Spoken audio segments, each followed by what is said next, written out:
আসসালামু আলাইকুম ওয়া রাহমাতুল্লাহি ওয়া বারাকাতুহু।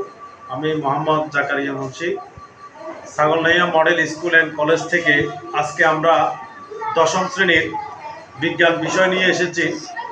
আর তারা এসএসসি পরীক্ষার্থী 2025 সালের, তো তাদের জন্য খুবই গুরুত্বপূর্ণ একটি অঙ্ক, গাণিতিক সমস্যা। সেটা অধ্যায় হচ্ছে বল। অধ্যায় বল থেকে আমরা আজকে একটি গাণিতিক সমস্যা সমাধান করব। একজন ছাত্র এসে এই গাণিতিক সমস্যাটা সমাধান করে যাবে। এটি 2020 চট্টগ্রাম বোর্ডের একটি প্রশ্ন। 2020 চট্টগ্রাম বোর্ডের একটি প্রশ্নের গাণিতিক সমস্যা, খুবই গুরুত্বপূর্ণ। অন্ততপক্ষে যে ক্লাসটা দেখবে সে এরকম স্টাইলের যত অঙ্ক আসবে ত্বরণ নির্ণয়ের সে পারবে। ত্বরণ হচ্ছে বেগের পরিবর্তনের হার। ত্বরণ হচ্ছে বেগের পরিবর্তনের হার। 75 কেজি ভরের একটি বস্তুর উপর 750 নিউটন বল প্রয়োগ করা হলো। বস্তুটির ত্বরণ নির্ণয় করো।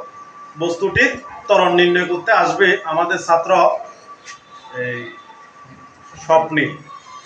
আসো। আসসালামু আলাইকুম রহমতুল্লাহি ওয়া বারাকাতুহু। আমি ছাগলনাইয়া মডেল স্কুল অ্যান্ড কলেজের দশম শ্রেণীর একজন শিক্ষার্থী। আমি এখন ত্বরণ নির্ণয় করব।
ধন্যবাদ স্বপ্নীলকে, সে চেষ্টা করেছে সুন্দরভাবে অঙ্কটা করার জন্য।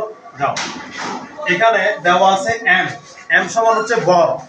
বস্তুটির ভর 75 কেজি আর এফ বল 750 নিউটন, যে বলটা প্রয়োগ করা হয়েছিল। সূত্র হচ্ছে আমরা জানি এফ সমান এম এ। আমাদের এফ ও দেওয়া আছে, এম ও দেওয়া আছে। বের করতে হবে ত্বরণ, এ সমান ত্বরণ। তো এখানে অঙ্কের সিস্টেমে করে এ সমান এফ বাই এম, এম দিয়ে এফ কে ভাগ করতে হবে। 750 কে 75 দ্বারা ভাগ করলে 10 পাওয়া যায়। তো একক হচ্ছে metre per second square. Metre per second square ত্বরণের একক।